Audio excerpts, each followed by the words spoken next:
Hello students, in this video we are going to study about potentiometer.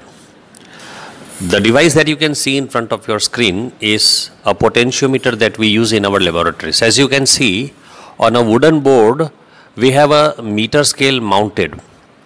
The length of this scale is 1 meter, and you can also see 4 wires interconnected to each other in such a way that the total length of the wire will become 4 meters. So in a very simple language I can say that a potentiometer is just a simple wire of length maybe 4 to 5 meters. Students, this is one more type of potentiometer that you can see on the screen. Very often this type of potentiometers are used in electronic devices. This potentiometer is used to control the resistance of any circuit.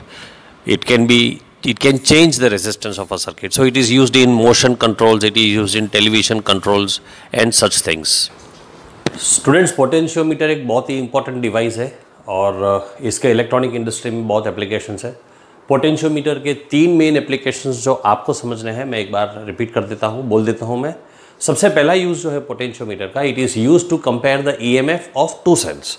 So potentiometer is used one to compare EMF of 2 cells. Then it is used to find the EMF of an unknown cell. Find EMF of an unknown cell. And it is also used to find internal resistance. Find internal resistance of a cell. So what are the 3 uses of potentiometer? There could be more uses, but these are the 3 you need to learn from your textbook. First, it is used to compare the EMFs of the 2 cells. Second, it is used to find EMF of an unknown cell. And third, it is used to find the internal resistance of any cell. Let us first of all understand the structure of a potentiometer. एकदम simple है. In our laboratories, the potentiometer that we are going to use for experiments consists of a very long wire which may be 3 meters, 4 meters, 5 meters or even 6 meters long. See, in this diagram I have shown a potentiometer which is 6 meters long wire. Now such a long wire, it is difficult to place on a table. So what we do is we wind it. हम उसको आटी मार के एक लकड़े के board पर fix कर देते हैं, जैसे आपने भी थोड़ी देर पहले वीडियो में देखा था. तो यहाँ से देखो, ये एक वायर है, इसका लेंथ 1 मीटर है. ये दूसरा वायर है 2 metres, 3 metres, 4, 5, 6 metres long wire. अब ये वायर्स को ज्वाइन करने के लिए थिक मेटालिक स्ट्रिप्स हमने यूज़ की है.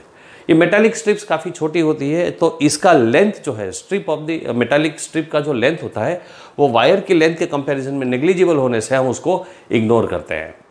सो I can say that the total length of this wire is 6 meters. Now the one end of this wire is connected to a battery. Suppose this end A is connected to a battery. So this is the positive terminal of the battery. The other end of the battery is connected to a variable resistance. This is the symbol for variable resistance. उसमें हम ऐसा एक arrow बना देते हैं, तो वो variable resistance का symbol हो गया. This is the battery B and this is the variable resistance R. Then we connect it further to a key and join the other end to the C.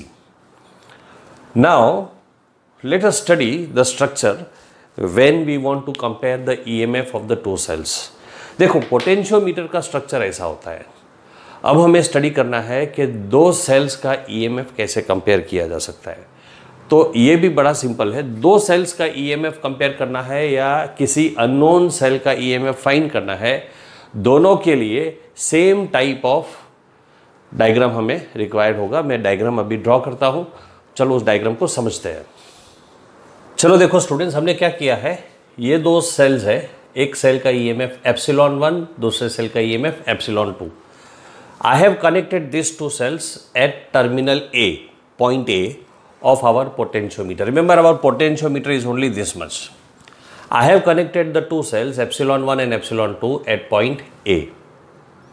The other terminals of the 2 cells are connected to a switch. This type of switch is called as a 3-way switch. 3-way switch. How does this 3-way switch work? Or you may also call it as a 3-way key. How does it work? अगर मैं 2 को close कर देता हूं तो current जो है 2 को मतलब ओपन कर देता हूं, यानी कि मैं 2 को ऑफ कर देता हूं, तो करंट एप्सिलॉन 1 में से 1 में 3 में होकर के फ्लो करके गैल्वेनोमीटर, ये गैल्वेनोमीटर है, उसमें फ्लो करके यहाँ तक आएगा। अगर मैं 1 को क्लोज कर देता, ओपन कर देता हूँ, यानी कि मैं स्विच 1 ऑफ करता हूँ, तो करंट एप्सिलॉन 2 में से होकर 2, 3 होकर के ऐसे फ्लो करेगा। तो हम कोई एक स्विच को या तो 1 को स्विच ऑफ कर सकते हैं या तो 2 को स्विच ऑफ करते हैं। मैंने जब 2 को स्विच ऑफ कर दिया तो करंट 1 और 3 में से फ्लो करेगा। अगर मैं 1 को स्विच ऑफ कर दूं तो करंट 2 और 3 में से फ्लो करेगा, 2 एंड 3 में से फ्लो करेगा, यानी कि एप्सिलॉन 2 में से फ्लो करेगा। So that is the way the 3-वे स्विच वर्क्स, द 3-वे की works. Now students, there is one important thing that I want you to understand, the concept of phi. Phi is called potential difference per unit length. Remember this. What is phi? Phi is the potential difference per unit length. So potential difference of length L of the wire will be phi multiplied by L, and we will denote as epsilon L. So epsilon L is equal to phi multiplied by L. Phi is the potential difference per unit length. Unit length का potential difference.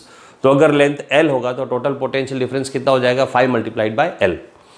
अब थोड़ा सा metre bridge वाला concept हम use करेंगे students इसमें।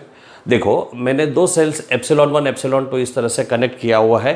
पहले मैं 2 को स्विच ऑफ कर देता हूं, तो करंट किस में से फ्लो होगा? 1 और 3 में से फ्लो होगा। अब हम Kirchhoff's second rule, loop rule apply करते हैं। हमारा लूप कौन सा है? तो ऐसा हम मानते हैं कि बैटरी में से करंट फ्लो करता है, ए में जाता है, ए में से यहाँ पर N1 तक आता है, फिर गैल्वेनोमीटर में जाता है 3-1 एप्सिलॉन 1 में से होकर फिर ए में आ जाता है। ऐसे एक सर्किट पूरा कंप्लीट कर देता है। तो ये मैं लूप लेता हूँ, loop A N1G 3-1 epsilon 1 A.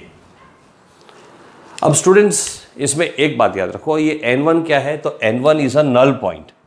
N1 is null point. What do you mean by null point?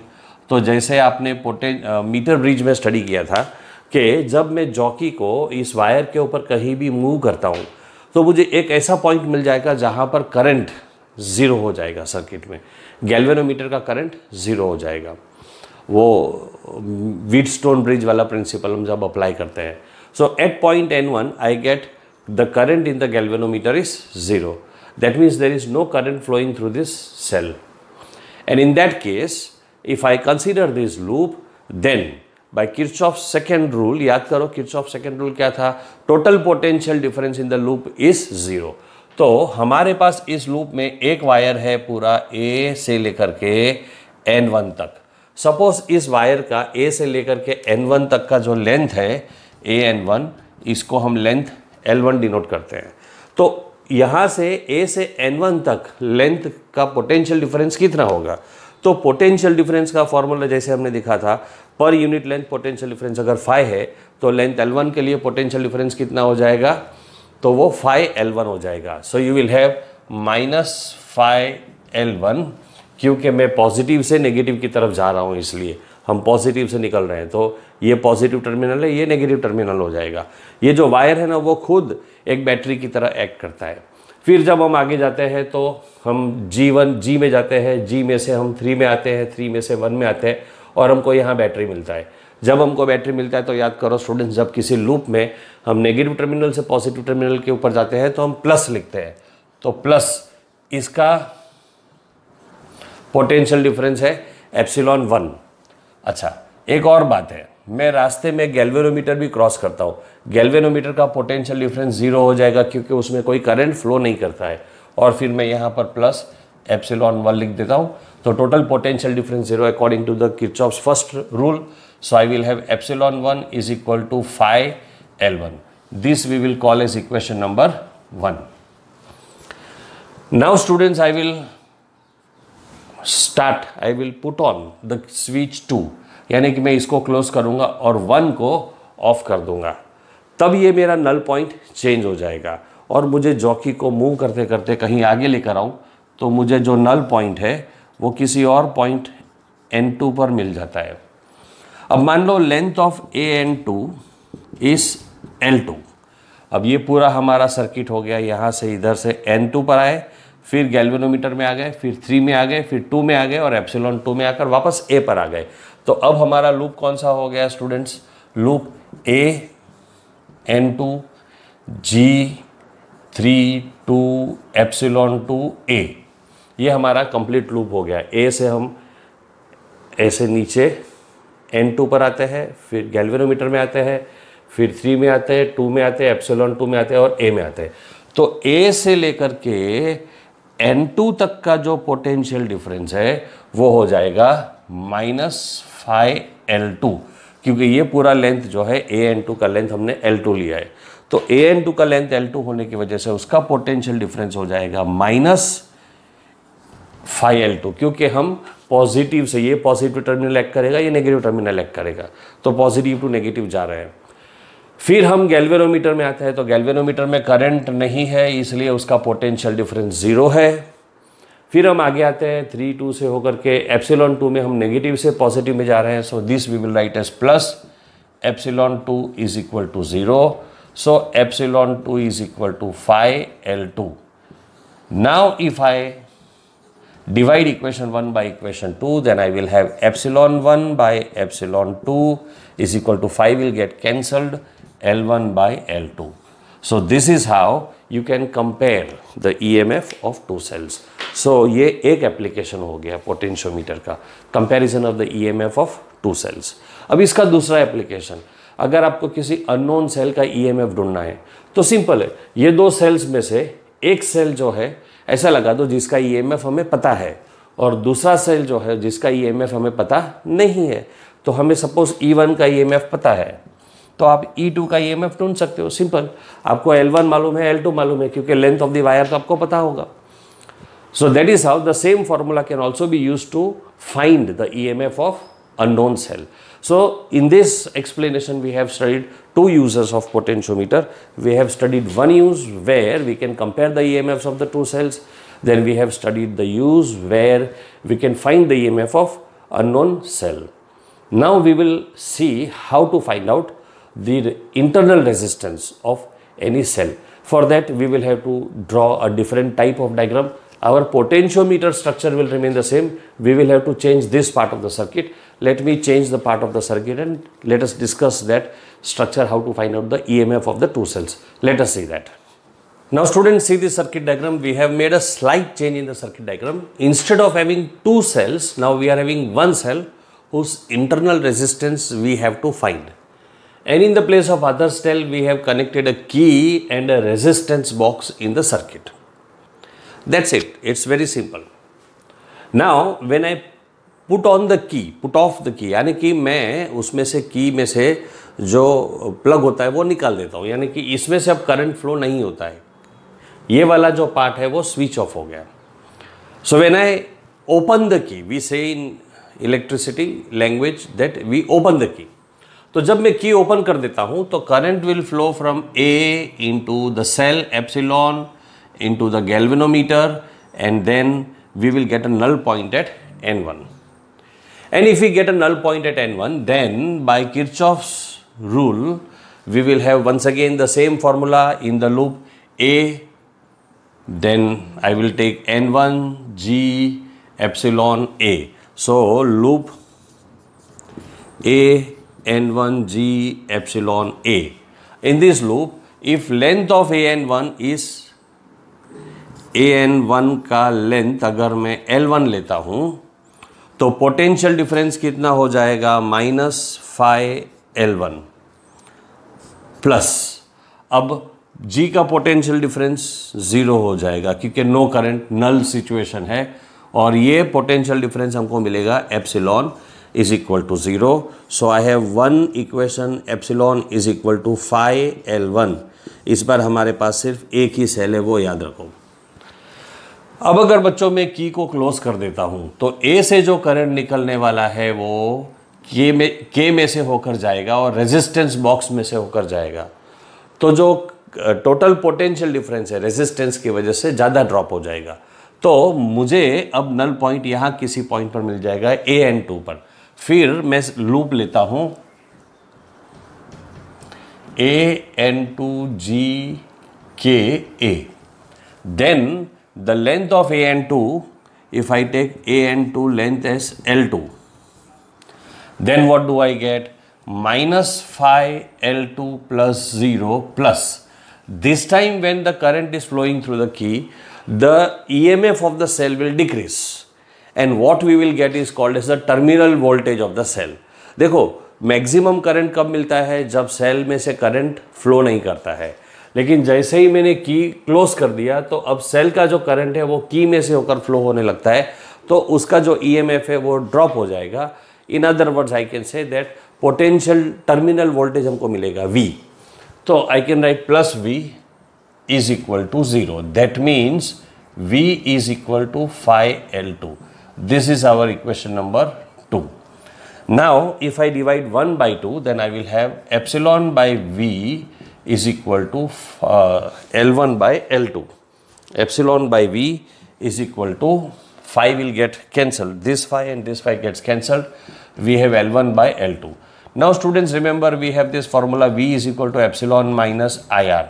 R is the internal resistance, so I can write epsilon is equal to V plus IR. So in that formula, if I write epsilon is equal to V plus IR, then we would have V plus I into small r upon V is equal to L1 by L2. But we know the formula for V is IR plus I into small r upon IR. What is this capital R? ये resistance box का जो हमने resistance लिया होगा वो capital R होगा, is equal to L1 by L2. Throughout I common निकल कर कैंसिल हो जाएगा, तो R plus small r upon R is L1 by L2.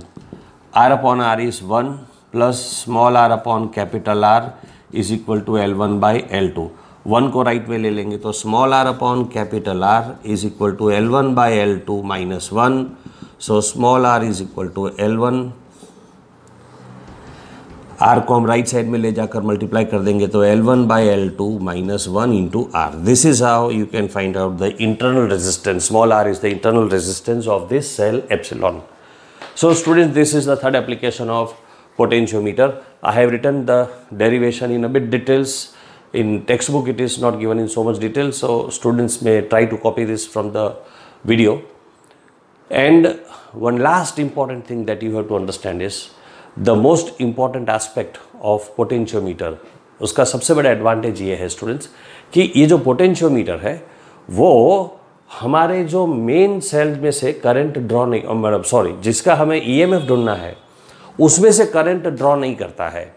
हमारा पोटेंशियोमीटर का वायर इसमें से कोई करंट नहीं लेता है, यानी हमें इसकी जो वैल्यूज मिलती है वो अफेक्टेड नहीं होती है पोटेंशियोमीटर से. That is the main advantage of the potentiometer. It does not draw any current from the cells whose EMF we want to measure or whose internal resistance we have to measure.